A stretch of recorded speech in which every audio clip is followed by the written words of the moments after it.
중국 정부 입장에서는 이런 식의 사태가 올 것을 계속 경고해 왔었거든요. 그런데 시장에서 전혀 듣질 않았어요.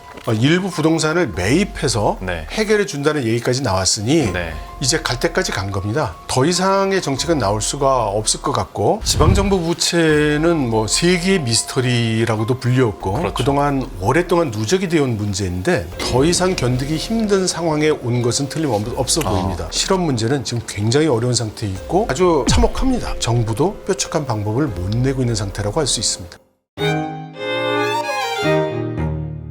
산업공학 박사이자 경영인으로 20여 년 동안 중국에 계셨던 이철 박사님 모시고 중국 얘기해 보도록 하겠습니다. 어서 오십시오. 네, 안녕하세요. 안녕하십니까. 한국에 아예 들어오셨다고 들었습니다. 예, 지난주에 완전히 귀국을 했습니다.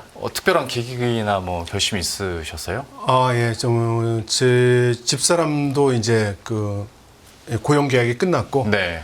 저희 아이가 있는데 아이가 다니는 학교도 경영난으로 문을 닫아서 뭐 이런 2차 저차 이젠 고국으로 돌아갈 때가 됐다 이렇게 판단을 했습니다. 뭐 겸사겸사이긴 합니다만은 중국 경제가 주춤하는 거에 대해서 타격을 받은 거에 대해서 직접적인 영향을 받으신 거네요. 뭐 간접적으로 영향을 받았죠. 예. 예.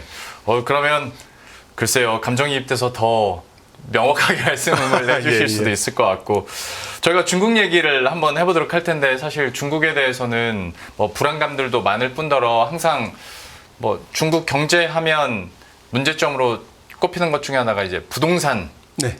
그다음에 지방 정부 부채, 네. 그다음에 지금은 계속 대두되고 있는 게 청년 실업, 네. 이쪽에 대한 심각성을 얘기를 하고 있는데, 예. 실제로 중국 현지에서는 좀 느낌이 어떻고 박사님께서는 어떻게 평가하고 계신지 궁금하네요. 그야말로 뭐 절실하고 실감이 납니다. 예를 들어 부동산 같은 경우에 네. 바로 제가 살던 단지에 저희 그 친구가 있는데 네. 집을 못 팔아가지고 지금 집값이 거의 20-30% 내려왔어요. 그래서 지금 고통스러워하고 고민하고 있습니다. 실업의 문제도 마찬가지로 저하고 같이 일했던 중국 친구들이 이제 직장을 나오게 되거나 네. 또는 새로운 직장을 찾으려 하는데 몇 년 동안 못 찾고 있는 이제 이런 경우를 옆에서 계속 보고 있고요. 또 그런 상황이 점점 악화되고 있다는 것을 여러 가지 거리의 상황을 통해서도 알 수 있습니다. 그러니까 사실 부동산 대형 뭐 업체들이 파산하는 걸 차치하고서라도 네. 실제로 부동산 거래가 안 이루어지고 하다 보면 당연히 소비도 줄어들고 그 악순환이 계속 반복되는 거지 않습니까? 그렇죠. 그러면 사실 작년 초까지만 해도 중국 정부가 부동산 이렇게 망가지는 거 그냥 놔두고 있는 건가 싶을 정도로 좀 소극적인 모습을 보이다가 네. 이후에는 좀 정책을 내놓긴 하는데 네. 그 정책에 대해서 박사님께서는 어떻게 평가하십니까? 사실은 그 중국 정부 입장에서는 이런 식의 사태가 올 것을 2018년, 19년부터 계속 경고해 왔었거든요. 그런데 시장에서 전혀 듣질 않았어요. 그러다가 이제 팬데믹 상황이 오면서 이제 모든 그 누적됐던 문제가 다 터져 나온 거죠. 네. 그래서 중국 정부 입장에서는 이 부동산 현재 사태를 돈을 풀어서 해결한다거나 또는 이 부동산 회사들을 지원해서 해결한다는 것은 처음부터 불가능했고 또 그렇게 하지 않겠다는 것을 수년 전부터 공언해 왔거든요. 혹시 처음부터 불가능했다라는 게 규모 때문에 불가능한 겁니까? 아니면 그냥 구조적인 문제 때문에? 규모 때문에 그렇습니다. 규모가 너무 커서. 예. 그러니까 실제로 필요한 부동산보다 훨씬 많은 부동산을 짓고 있었기 때문에 이러다가 큰일 난다. 요즘 뭐 무슨 드라마에 나왔듯이 이러다 우리 다 죽어. 이렇게 몇 차례나 경고를 계속해 왔었거든요. 그러면 그때 부동산 막 시끌시끌했을 때 네. 중국 정부에서는 그래서 그래도 컨트롤 가능하다고 얘기를 했었는데 실상은 그게 아니었었던 거네요. 그렇죠. 그러니까 컨트롤 가능하다는 거는 외국에서 얘기하는 것처럼 극적인 사태로까지는 안 갈 것이다는 뜻이지 이 문제가 쉽다는 뜻은 아니었어요. 그래서 중국 정부는 부동산 사태에 대해서 큰 정책으로서 이 부동산을 경기 자극을 하거나 진작시킬 수는 없다라는 입장을 계속해 온 거고 그 입장은 지금까지 변하지 않았습니다. 네. 다만 눈앞의 상황이 너무나 지금 나빠지고 있기 때문에 대증요법이라고 할까? 이런 것들을 조금씩 단계적으로 내놓고 있을 뿐이죠. 네. 그러면 그 약발에 대해서는 좀 먹히고 있다고 평가를 하십니까? 그게 지금 최근에 드디어 중앙정부가 정부 돈으로 일부 부동산을 매입해서 네. 해결해 준다는 얘기까지 나왔으니 네. 이제 갈 때까지 간 겁니다. 더 이상의 정책은 나올 수가 없을 것 같고 또 그 때문에 이제 일부 도시들은 한 20여 개 도시들에서 만일에 우리 도시에 있는 집을 사면 후코우를 주겠다. 이렇게까지 지금 얘기를 하고 있어서 네. 이것보다 더 큰 정책은 나오기 어렵다는 것이 하나고 시장에서 볼 때 심리적으로 그런 어떤 그 컨센서스가 있어요. 정부가 할 수 있는 모든 것을 다 하고 있다는 의식이 이제 퍼지면서 그렇다면 결과는 두 가지 중에 하나거든요. 나라가 망하든지 네. 아니면 어떻게든 회복이 되든지. 네. 그러면 사람들은 이제 회복되는 쪽으로 베팅하는 사람들이 늘고 있는 거죠, 이제. 하지만 아직 상황은 나아진 건 아닙니다. 제가 알기로 후코제도 그러니까 이렇게 인구 이동도 사실 힘들고 예. 받기도 힘든 걸로 알고 있는데 네. 부동산 사면 후코 주겠다. 그렇죠. 그 정도로. 그러니까 이것은 이제 그 사람들에 대한 흡인력이 높은 도시에서는 네. 더더군다나 그렇죠. 예를 들어 베이징이나 상하이는 그것과 관계없이 후크를 안 줍니다. 그런데 뭐 우한, 수조 이런 지방의 대도시. 그럼 동네에서는 그 오고 싶어하는 사람들이 많거든요. 네. 농촌이라든가 이런 지역에서. 예. 그러니까 우리 도시에 와서 집을 사면 주민등록을 주겠다. 이렇게 얘기를 하는 거죠. 뭐 나름 이제 중국 정부 측에서도 어떤 유도책을 하긴 하는데 네. 글쎄 이게 실제 약발이 먹힐지는 시간을 두고 한번 지켜봐야 될 것 같고 네. 또 한 가지가 사실 마르고 닳도록 항상 얘기하는 게 지방정부 부채였는데 많은 전문가들과 얘기를 해도 뭔가 명확한 답을 말씀하시는 분들은 잘 없었습니다. 네, 네. 박사님께서는 여기에 대해서 좀 어떤 관점 가지고 계세요? 지방정부 부채는 뭐 세계의 미스터리라고도 불렸고 그렇죠. 그동안 오랫동안 누적이 되어 온 문제인데 한 가지 분명한 건 더 이상 견디기 힘든 상황에 온 것은 틀림없어 보입니다. 예. 그래서 지방정부가 왜냐하면 지방정부 재정에서 그 전까지는 어떻게든 꾸려나갈 수 있었거든요. 그런데 팬데믹 왔죠. 여기에 부동산 사태 왔죠.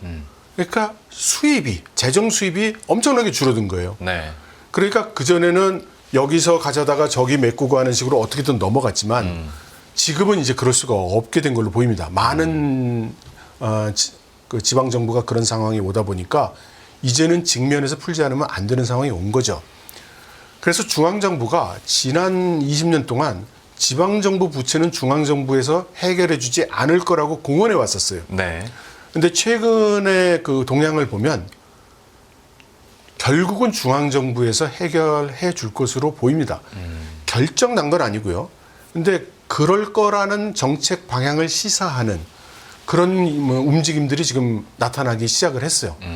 그러니까 시장에서는 그러면 어떻게든 해결이 되겠군. 네, 네. 이제 이렇게 생각하기 시작하는 거죠. 사실 정부에서 부동산 일부 매입 소식 나타났을 때도 중국 증시가 잠깐 반등하기도 했었는데 지방 정부의 어떤 부채 문제도 네. 어느 정도 이제 정부에서도 목이 찬 거를 느끼고 개입을 네. 하려고 하는구나 네. 정도까지는 저희가 그러면 받아들일 수 있을 네, 것 같고 또 한 가지가 앞에서 말씀드렸던 실업 문제인데 네.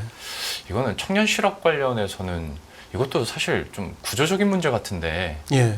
좀 이렇다 할 정책이 지금 나오고는 있습니까? 별로 없죠. 이것은 그 정부가 무슨 정책을 해서 일자리를 만들기가 네. 굉장히 어렵죠. 그리고 여기에 저는 두 가지를 더 말씀드리고 싶어요. 지금 그 사람들은 그 청년 실업률을 보고 실업률이 올라갔다 내려갔다 이렇게 얘기를 하기도 하는데 네. 사실 그 실업률이라는 게 상당히 여러 가지 기타 요인이 많이 반영된 숫자이기도 하고 네. 또 우리가 이런 얘기를 많이 듣잖아요. 중국에서 매년 1,000만 명이 넘는 대졸자가 나오는데 네. 그중에 지금 취업이 되는 학생들이 한 반밖에 안 된다거나 이렇게 네. 얘기를 하죠. 그런데 대졸자가 아닌 청년들이 훨씬 더 많아요. 그죠? 그렇죠. 네. 그럼 그 친구들은 지금 어떤 상황이 있느냐? 지금 아주 참혹합니다. 그런데 이 청년들보다 더 심한 상태에 있는 사람들이 있죠. 농민들이에요. 그러니까 중국에 현재 6억 1천만 정도의 농민이 있다고 하는데 그 중에 상당수 2억이 넘는 인구가 사실 그동안 대도시에 가서 농민공으로 일을 했었죠. 예. 이 사람들은 아예 실직한 사람으로 쳐주지도 않거든요.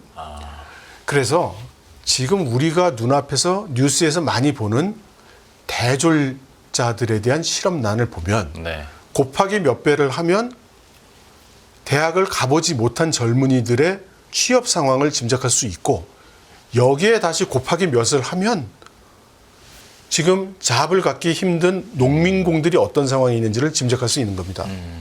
그러니까 실업 문제는 지금 굉장히 어려운 상태에 있고 정부도 뾰족한 방법을 못 내고 있는 상태라고 할 수 있습니다. 아, 농민까지 저희 생각하게 해주시니까 예. 결국 이것 때문에 지역 불균형은 더 심해질 수밖에 없고 네. 그러면 지방 정부의 또 균열은 계속 더 커질 수밖에 그렇죠. 없는 거고 역시 다 이어져 있는 문제들이긴 한데 저 궁금해서 오래 계셨으니까 예. 제 지인 통해서 들었던 게 청년 실업 문제 얘기하면서 청년들이 지금 대학 가서 배우고 있는 전공하고 네. 지금 중국 경제가 필요로 하는 인재하고 네. 좀 엇박자다. 네. 그래서 실업률이 높은 거다라는 얘기를 하던데 그 아. 일리가 좀 있는 말인가요? 그것이 바로 이제 중국 정부가 이야기하고 있는 내용이기도 하고 아, 그런데 사실은 그 이야기는 중국 정부가 뭘 감추기 위해서 하는 얘기가 아니라 네. 고민을 토로하면서 나오는 이야기들입니다. 그러니까 실제로는 청년들은 실업이 너무 심해서 잡을 못 얻는다고 지금 이렇게 고통을 받고 있는데 네. 기업들은 자기들이 원하는 스킬을 가진 인력을 못 구해서 그 고생들을 많이 하고 있거든요. 네. 그러니까 중국이 짧은 기간 안에 급격히 발전을 하다 보니까 나이가 좀 들은 사람들 있잖아요. 네. 예를 들어 40대다. 이 사람들이 20대에 배웠던 것들은 지금 현재 상황에서는 거의 쓸모가 없다시피 한 거예요. 주로 제조업 베이스로. 그렇죠. 예. 그러니까 지금 중국 기업들이 원하는 인력은 미래지향적인 그런 인력을 원하는 거거든요. 네. 근데 그런 인력은 지금 현재도 미국이나 유럽에서 배워와야 되는 일들인데 지금 있는 인력 시장에서는 구하기 어려운 거죠. 네. 그러니까 그런 모순은 우리보다 훨씬 심할 수밖에 없습니다. 너무 부정적인 얘기만 한 건 아닌가 싶을 정도인데 지금 문제시 되고 또 우려되고 있는 포인트들이 이런 거니까. 네. 근데 또 반대쪽에서 봤을 때 요즘 나온 지표들은 네. 그러니까 앞에서 박사님께서 해주신 얘기를 보면 소비가 늘 수는 없을 것 같은데 네. 소비나 아니면 제조업 지수가 약간 반등을 조금이나마 한단 말이죠. 네, 네. 이런 현상은 그러면 우리가 어떻게 받아볼 수 있을까요? 그것이야말로 이제 정책 효과라고 봐야 됩니다. 그리고 뭐 대표적인 정책이 최근에 나온 그 이구 환신 정책 같은 게 있잖아요. 예. 그 상당히 지금 효과를 보고 있어요.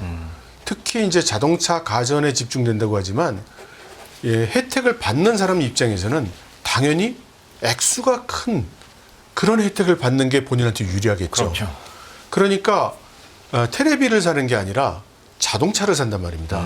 그럼 액수 기준으로 볼 때는 소비 액수가 훨씬 늘죠. 그 라면 몇 봉지 사 먹어봐야 소비 증가에는 별로 기여가 없겠죠. 근데 자동차 몇 대씩 사주면 이건 엄청나게 커지지 않습니까? 네. 그러니까 그런 차이가 있는 거죠. 이것도 그러면 통계 착시가 좀 어느 정도 껴있는 거네요. 조금 안에 들여다봐야 되는 거죠. 그러면 이제 사실 뭐 제조업 지수 나오는 거나 아니면 소비가 조금 반등하는 거 가지고 중국 경제가 이제 바닥 찍고 좀 오르나 보다라고 기대감 갖고 계신 분들도 있고 네. 그거 덕분에 실제로 상해 종합 지수가 좀 반등을 하기도 했었는데 네. 이거는 조금 더 지켜봐야 될 일이다. 그렇습니다. 지금 그 개선이 되고 있는 측면과 아직 전혀 개선이 안 되고 있는 두 세력이 같이 지금 존재하기 때문에 섣부른 판단을 내리기가 어렵습니다. 사실 뭐 우리 주식 시장에 오래 계신 분들이야 중국의 지표를 고지고대로 보진 않거든요. 네, 네. 그런데 그것조차도 좀 시간을 두고 네. 그 흐름을 한번 또 이런 반등세가 지속성이 있는지도 한번 보자 네. 라는 측면에서 얘기를 해주신 것 같고 뭐 리스크들 얘기 나온 김에 더 해보죠. 그러니까 서방국들의 견제 네. 이거는 과연 중국이 어떻게 풀어나갈까에 네. 대해서도 많이 궁금증이 있고 네. 하다 보니 이제 우리가 듣는 뉴스는 중국 시진핑 주석이 예. 푸틴 만났더라. 네. 중국과 또 만나더라. 예. 아, 중국이 아니라 북한과 만나더라. 이런 소식들인데 지금 어떻게 돌아가고 있는 겁니까, 여기는? 이제 큰 흐름으로 보면 우크라이나 전쟁을 일으킬 당시 네. 러시아와 중국은 모종의 묵계가 있었다고 봐야 할 것 같습니다. 그러므로 푸틴과 시진핑 주석 사이에는 서로 돕는다라는 묵계가 있었다고 봐야 되고, 네. 그런데 이제 우크라이나 전쟁이 푸틴의 생각대로는 안 됐지만 그렇다고 해서 서방이 원하는 방향으로 가고 있는 것도 아닙니다. 러시아 입장에서는 우크라이나 전쟁에 원하는 결과에 가까워져 가고 있고 이제 종전을 위한 단계로 넘어가야 되는 네. 이제 러시아 시각에서는 이제 그런 단계라고 할 수가 있죠. 그런데 문제는 이 소모전이 계속될 것 같으니까 러시아는 계속 이 지원을 받아야 되죠. 그렇죠. 그런데 지금 중국은 대놓고 무기라든가 이런 걸 지원하기가 어려운 상황에 지금 되어 있으니까 다른 사람들의 눈치를 보지 않고 공개적으로 지원하고 있는 거는 북한이잖아요. 네. 그러면 러시아는 북한에게 러시아를 지원해도 아무 일 일어나지 않는다는 나빠지는 게 없다는 거를 보여줘야 다른 나라들도 이 동참을 할 수 있게 됩니다. 네. SCO 상하이 그룹이라든가 네. 또는 이제 그 뭐 브릭스 국가들에서 이제 경제 협력도 하고 그러려면 네. 그 국가들이 미국이나 서방의 눈치를 안 보고 이렇게 협력을 할 수가 있어야 되겠죠. 그래서 북한이 원하는 것, 내가 너한테 무기를 줘도 남들이 나를 어쩔 수 없게 해줘야 되지 않겠니? 이제 이거를 이제 해준 거죠. 네. 네. 근데 중국은 미국이 만일 중국 너희가 러시아를 그런 식으로 돕는다면 민군 양용 제품을 공급을 한다면 우리는 여러 가지 그 제재를 하겠다라고 하고 있고 네. 그 중에 최근까지 계속 거론되고 있는 게 스위프트 배제잖아요. 네. 그거는 중국으로서는 절대 받아들일 수 없는 상황이니까 피하고 싶은 상황이니까 중국은 일단 나는 러시아와는 관계 없는 걸로 이렇게 하고 싶은 거죠. 그래서 중국은 나는 아무 관계가 없어요라는 거 뒤에 물러서 있는 상태에서 사실상 러시아, 중국, 북한이 모종의 이제 컨센서스를 이루었다고 봐야죠. 그러니까 이거는 사실 확인할 길은 없는데 그러면 중국이 직접적으로 러시아를 지원할 수 없으면 네. 북한 통해서는 지원할 수 있는 거 아닙니까? 러시아의 미디어 방송에서 아주 직접적으로 그런 얘기가 나왔어요. 이번 그 조약을 통해서 북한이 중국 러시아의 3강 무역에 들어감으로써 자국의 이익을 도모할 수 있을 것이다. 이렇게 그 러시아 방송에서 그렇게 이미 얘기도 나왔습니다. 그러니까 두 정상이 만나는 이유가 있겠죠. 그렇죠. 예, 벌써 그러니까 만 한 달 사이에 두 번 만나는 거 아닙니까? 예. SOC에서 또 만나면. 예. 그 여기에 대해서는 한번 저희가 그러니까 뉴스를 좀 해석하고 네. 돌아가는 판을 좀 읽을 수 있는 눈도 그래서 필요한 것 같아요. 네. 중국 뉴스에 대해서는 저희가 1차원적으로 받아들이면 좀 잘못 해석되는 경우들이 많아서 일단 어떤 외교적인 부분은 저희가 뒤쪽에서 네. 좀 더 여쭤보도록 하겠고 다시 경제 쪽 얘기를 해보자면 어떤 과잉 생산 얘기도 나오면서 네. 네. 뭐 알테무 얘기 참 많이 네. 합니다. 네. 글쎄요, 이거 어떻게 봐야 되는지. 왜냐면 우리 일반 시민들 사이에서 중국은 나름대로 이제 첨단 기술도 점점 높아지고 대량 생산도 대량 생산이지만 기술력이나 품질력이 굉장히 좋아졌다라고 얘기를 네, 하는데 네. 태우가 오면서 또 이미지가 지금 그러고 있습니다. 예, 예. 이거 어떻게 봐야 됩니까, 이 사안은? 일단 알리테무 상황은 이렇습니다. 먼저 지금 중국이 최저가 비즈니스라는 새로운 모델이 형성됐다는 거를 우리가 좀 인지해야 되는 것 같아요. 네. 사실은 알리테무가 지금 비즈니스하는 방식은 큰 중구장대형 제품이 아니고 다품종 소량의 뭐 시시껍적한 그런 그렇죠. 상품들 아니에요? 예. 그럼 이런 것들을 만드는 데가 어디냐? 그야말로 학고방 같은 데서 이거 죄송합니다. 이건 일본 말이네요. 아주 조그만 네네. 방 안에서 뭐 부부가 둘이 앉아서 만들거나 네, 그렇죠. 예, 아주 그 소규모 공장에서 만드는 그런 제품들이란 말이죠. 네. 그러면 이것들을 만든 것들이 과거에는 중국 내에서 역시 유통의 사슬을 타고 이렇게 흘러갔죠. 네. 그런데 지금 내수가 엉망이 됐잖아요. 예. 그러니까 이게 팔기가 너무 어려운 거예요. 그래서 지금 그 가격 지수 같은 것도 계속 개선이 안 되고 있지 않습니까? 그러니까 중국 내에서도 이 사람들의 물건을 제조한 그 장소에서 곧바로 소비자한테 넘겨서 저가로 공급을 하는 이제 이 전략이 많이 나오게 된 거고 그래서 우리나라에서도 이런 식으로 들으면 우리나라 기업들이 또는 상공업자들이 많은 피해를 입겠다고 하지만 중국 내에서도 지금 많이 피해를 입고 있어요. 근데 어쩔 수가 없는 겁니다. 중간에 끼어있던 유통상들이 다 못 견디고 이제 나가는 거예요. 그러면서 거꾸로 중간 기업들보다 훨씬 덩치가 큰 알리나 테무 같은 애들이 들어와서 플랫폼을 제공하면서 이 최전선, 맨 끝에서 만드는 이 사람들로부터 물건을 받아서 곧바로 최종 고객한테 넘기는 거죠. 이렇게 해서 가격을 최저 가격을 구성을 하는 겁니다. 그런데 놀라운 것은 중국 입장에서 이제 그 분석을 한 게 있어요. 무역을 했을 때 자국의 그 산업의 기여도가 얼마나 되는가. 이걸 살펴보면 당연히 고부가 가치의 첨단 기술 제품들이 그 기여도가 높습니다. 그러겠죠. 네. 그런데 우리가 잘 아는 일반 전통 제품들은 네. 그 기여도가 굉장히 낮아요. 오히려 지금 테무나 알리를 타고 팔리는 제품들 있잖아요. 예. 좀 심하게 표현하면 오죽자는 작품들. 예. 근데 이게 기여도가 상대적으로 높단 말입니다, 이게. 그래서 중국 정부 입장에서 볼 때는 최첨단 고부가 가치가 아닌데 많은 프롤레타리아, 가난한 인민들의 생활을 도우면서도 산업의 기여도는 높은 그런 거예요. 이 알리나 테무가 하는 게. 따라서 중국 정부는 이것을 적극적으로 지원을 하겠다고 이야기하고 있고 실제로 또 그렇게 하고 있습니다. 그러면 당분간은 중국은 이 비즈니스를 계속 노력할 거다. 그러네요. 예. 이야기를 들으니까 좀 이해가 갑니다. 예. 그러니까 요즘에 중국 정부에서 나오는 정책들은 대부분 첨단 산업에 좀 방점이 찍혀 있잖아요. 네네. 그래서 아예 이렇게 성격을 바꾸려는 거 아닌가 싶은데 생각해보면 현재 남아있는 뭐 2차, 3차 제조업 종사자들은 있을 테니까 네. 여기는 또 여기대로 살려야 되는데 그렇죠. 그것이 뭐 알리나 혹은 테무 플랫폼을 통해서 지금 네. 살리고 있는 거다. 네. 중국 정부에서도 이거는 어쩔 수 없이 선택을 해야 되는 부분이고. 그렇죠. 알겠습니다. 이걸 또 이렇게 접근을 하니까 또 이해가 되는 것 같습니다. 그러면 저희가 전반적으로 좀 지금의 현상들이나 아니면 중국 경제에 있어서 우리가 리스크라고 하는 부분들을 뭐 나열식으로 얘기는 했습니다만은 이번에는 박사님께서 보시기에 중국 경제가 이렇게 좀 가로막혀 있고 제대로 반등하지 못하는 가장 큰 걸림돌은 좀 어디에 있다고 보고 계십니까? 실제로는 중국 경제, 산업 체제가 어떤 그 전환점에 와 있다고 봐야 하는 것 같아요. 네. 제가 이 그래프를 하나 보여드리고 싶은데요. 예. 그 그래프를 보시면 내용이 뭐냐면은 그 중국의 GDP 대비해서 예.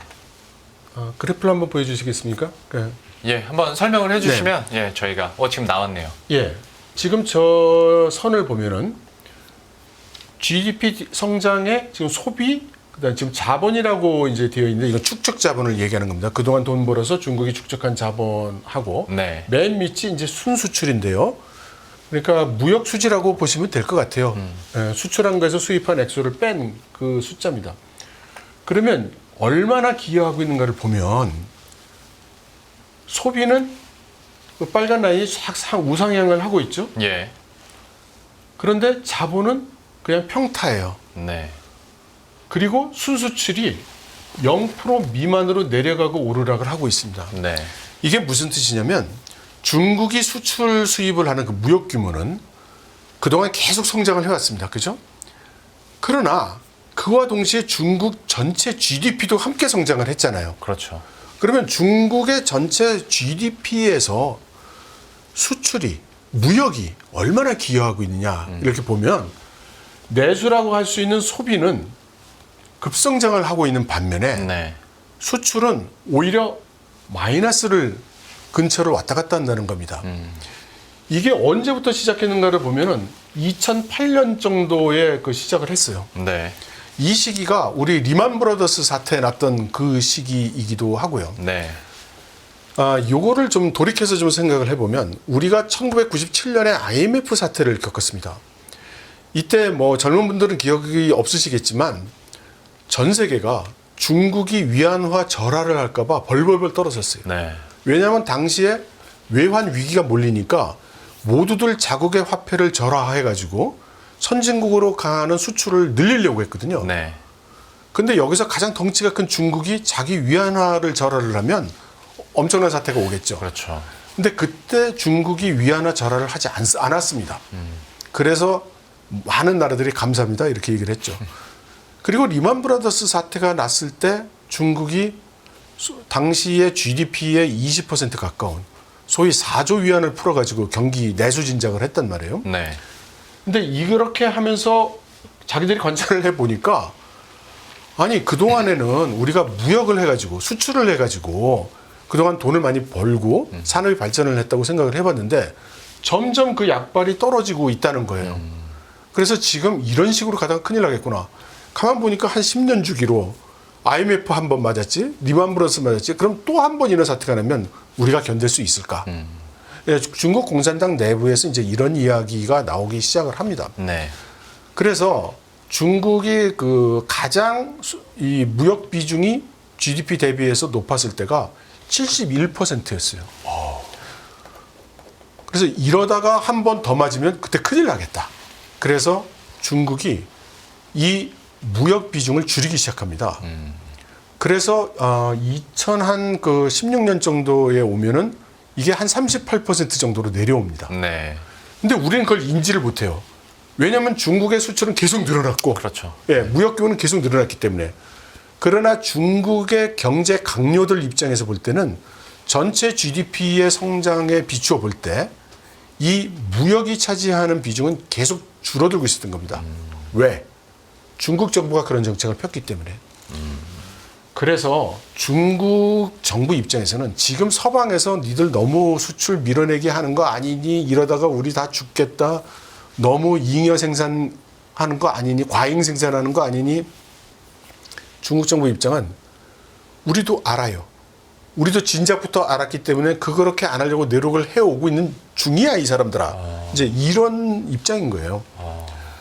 그래서 지금 상황은 그런 상황이 진행되다가 팬데믹 맞고 미국의 제재 당하고 그러니까 이게 굉장히 강조가 됐고 근데 우리 입장에서 보면은 이게 묘하게 그 시기가 교차하다 보니까 마치 미국이 제재를 했기 때문에 중국이 고꾸라지는 저는 아까 그 예. 표 보고 예. 2018년에 확 고꾸라지길래 예. 트럼프 당선이 2017년이었잖아요. 예, 예. 그래서 저는 그냥 그런가 보다 했거든요. 물론 그것도 영향을 줬겠지만 사실은 팬데믹 영향이 훨씬 컸죠. 그리고 이제 중국 정부에서 그렇게 알면서도 유도한 바가 있고. 그렇죠. 그러니까 무슨 얘기냐면 중국 정부는 그래서 지금까지와 같은 방식으로 안 된다는 인식이 강하고 네. 새로운 정책으로 새로운 방향으로 가야 된다는 인식은 있는데 네. 쉽지가 않은 거예요. 음. 그러면 어느 방향으로 어떻게 그걸 해 나갈 수 있느냐? 이제 이게 아주 클리어하지가 않은 거죠. 그러면 이제 그 얘기 나온 김에 제가 궁금한 거 여쭤볼게요. 근데 클리어하지 않다가 올해 양회나 예. 또 곧 있을 삼중전회에서 예. 글쎄요, 중국 정부에서는 클리어하게 아직까지는 발표를 안 한 걸진 몰라도 네. 첨단 산업과 관련된 단어들이나 신사업은 계속 네. 나오지 않습니까? 그렇죠. 신정책들은 네. 어떻게 답을 찾았다고 봐야 됩니까? 물론 이제 그 중국적 상황이다 보니 뭐 다음 7월 1일이죠 예. 오늘이 그럼 이번 달 그 15일에 예. 삼중전의 결과를 봐야 분명해지긴 하겠지만 네. 통상 그 전에 나오는 이야기를 들어보면 방향은 짐작이 되죠. 네. 말씀대로 지금까지 나오고 있는 얘기는 크게 두 가지 점이 나오고 있는데 하나는 소위 시진핑 주석이 최근 들어서 많이 이야기하고 있는 신질 생산력, 새로운 품질 생산력이 가장 메가 정책으로 나올 것 같다. 이제 이런 소문들이 있고 예. 또 그와 곁들여서 재정 문제를 해결하기 위해서 세제 개혁이 있을 것 같다라는 두 가지 얘기가 나오고 있죠. 예. 근데 저 개인적으로는 뭐 봐야 알겠습니다만 지금 그 새로운 품질 생산력이라고 번역하고 있는 신질 생산력, 이거가 아마 어쩌면 새로운 질적 생산력으로의 전환, 이런 식으로 해석을 바꿔야 될지도 모른다고 생각해요. 네. 그러니까 말씀하신 것처럼 시진핑 주석은 지금 중국이 이런 식으로 산업 정책을 계속하면 안 된다. 네. 뭔가 패러다임 체인지, 완전히 지금까지의 산업 체계와 발전 체계를 근본적으로 바꾸는 그런 방향으로 가야 된다. 이렇게 이야기를 하고 있고, 네. 그래서 질적 생산력 변화라는 이야기를 하고 있는 것 같고, 그래서 거기서 가장 지금 중요하게 부각되고 있는 게 말씀하신 과학기술입니다. 과학기술. 이 과학기술은 지금 그 바이든 행정부가 열심히 제재를 하고 있는 부분이기도 하죠. 그렇죠. 네. 그래서 아마 대규모로 과학기술 자립자강 정책이 나오면서 이것을 가지고 산업 정책에 응용을 해서 지금 말씀을 드린 그 무역의 역할이 줄어든다는 걸 비춰볼 때 규모는 줄이되 예. 그 구조를, 산업 구조를 바꿔서 지금까지와 같은 공업 제품 위주가 아니라 고부가 가치 하이테크 제품으로 수출품을 전환하고 네. 또 그에 상응하는 자신들이 필요로 하는 그런 소재와 기술을 도입해 오겠다. 아마 이런 방향이 될 것 같습니다. 그러면 이거는 좀 너무 앞선 질문인 것 같긴 합니다만 이제 뭐 워딩이나 단어들이 나오는 네. 판에 이런 첨단 산업으로의 재구조화를 통해서 네. 지금 중국 내부에서 결국에는 동서 간의 격차도 너무 크고 네. 앞에서 말씀하셨던 도농 간의 격차도 네. 크고 빈부 격차가 크지 않습니까? 좀 이렇게 탈락금 할 수 있을 거라고 보시는지 아니면 이것도 시간이 꽤 걸리겠다라고 보시는지. 방향성을 상징하는 정책은 사실 이 공동부유라는 말로 이미 네. 나와 있죠. 공동부유를 읽어보면 동서 간의 격차도 줄여야 되고 네. 도농 간의 격차도 줄여야 되고 이런 얘기를 다 나오니까요. 그래서 당위성에 대한 이론은 없을 것 같아요. 네. 그런데 실효성 있는 정책이 있느냐? 그렇죠. 예, 이게 문제인 거고요. 그래서 최근에 지금 중국 정부에서 나오고 있는 얘기들 중에 중부 지역 우선 네. 정책이 나오는 이유가 바로 거기에 있다고 생각이 됩니다. 그 중부 지역 우선에 대해서 그거 조금 더 설명을 해주셔야 될 것 같아요. 중국이 이제 개혁 개방을 하면서 처음에 그 해변가에 있는 18개 도시를 개방하는 것으로 시작을 해서 네. 지금까지 이제 그 산업이 발달된 곳을 보면은 뭐 대련, 뭐 베이징, 상하이, 항저우, 광동에 있는 그 심천 같은 도시들 네. 이렇게 보면 다 해안선을 타고 있는 도시들이잖아요. 그래서 지금 여기는 어느 정도 다 발전을 했고 지금 나타나고 있는 지금부터 추진해야 되는 과학기술 정책이라든가 이 새로운 그 체질 개선, 새로운 산업 구조의 달성을 위해서는 네. 그 산업들을 그런 지금 충분히 개방된 그런 곳이 아니라 중부 도시, 네. 중부 지역에서 중부 지역이라고 하면은 지금 이야기되고 있는 우한이라든가 허난이라든가 이런 곳이 되죠. 후베이도 있겠고. 후베이 있겠고 총칭 같은 데가 되겠고요. 스촨, 총칭 이런 데가 되겠고요.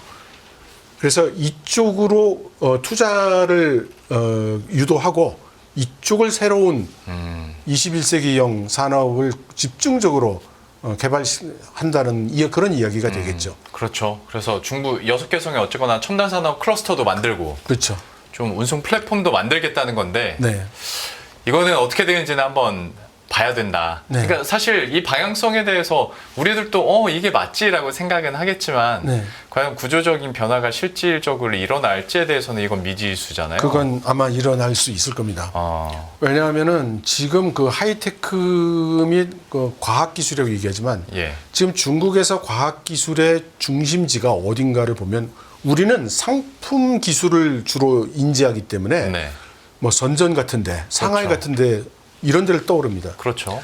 그런데 중국 공산당의 시각에서 볼 때는 군수 기술, 군사 기술 같은 거, 우주 항공 기술 같은 거 이런 것들이 굉장히 중요하거든요. 네.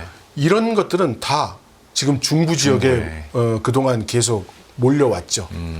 그러니까 여기가 이제 민간 산업하고도 이제 연계가 되면서 중심지가 되었으면 하고 노리는 거죠. 이미 토대는 그러면 어느 정도 마련이 돼 있는 거군요. 그렇습니다. 아, 여기에 대해서 중부 6개 성에 대해서 첨단 산업이 얼마나 더 활개할 수 있을지는 한번 봐야 될 것 같고, 저희가 그 삼중전에서 다른 걸로 넘어가기 전에 예. 저희가 뭐 정부 정책에 대한 방향성 얘기를 했지만, 이번에 더 뉴스화가 많이 되는 건 중국 정부가 목표 경제 정책을 5년짜리가 아니라 10년짜리 발표할 수도 있다. 네. 근데 10년짜리면 시진핑 사기 하겠다는 뜻이잖아요. 네. 여기에 대한 뭐 전망들이나 또 우려라면 우려고 여긴 뭐 되겠지라고 그냥 관성적으로 생각하시는 분들도 많은데, 이 사안에 대해서는 좀 어떻게 보고 계십니까? 저는 다음 기까지는 시진핑 주석 체제로 가는 것은 거의 틀림없지 않나 이렇게 생각을 합니다. 네. 일단 그 전례를 보면 예. 만일에 그 다음 기 지도부를 새로운 지도자로 구성을 한다고 그러면 이 20대에서 네. 상무위원회 구성을 할 때 차기 지도부를 담당할 사람이 이번에 상무위원회로 들어왔어요. 근데 그게 전혀 없었죠. 네. 그러므로 이건 다음 기까지 간다는 뜻이다. 근데 그 비판에 대해서는 어떻게 보세요? 시진핑이 너무 장기 집권을 하다 보니까 어떤 산업의 체질 변화나 기업의 업그레이드가 안 되는 거 아니냐라고 이제 좀 우려와 비판을 하시는 분들도 있던데. 그것은 이제 그 민간의 입장에서 보면 그럴 수 있습니다. 그런데 저의 시각은 지금 중국 정부는 뭐 갑자기 이런 말씀드리면 어떨지 모르지만 그 타이완 통일이라는 국가 전략적인 목표가 있고 네. 이것을 달성하려 하고 있기 때문에 네. 그래서 20기에서 그 시진핑 정부의 연임도 가능했고 그것이 다시 다음번도 시진핑 지도부가 집권한다는 그런 뜻으로도 연결이 된다. 이렇게 생각을 합니다. 안녕하세요, 이승입니다. 더 많은 영상을 보고 싶으신 분들은 화면 오른쪽에 있는 구독 버튼을 눌러주시기 바랍니다. 그리고 영상을 보시면서 좋아요는 필수인 거 아시죠? 항상 인포맥스 라이브를 사랑해 주셔서 감사합니다.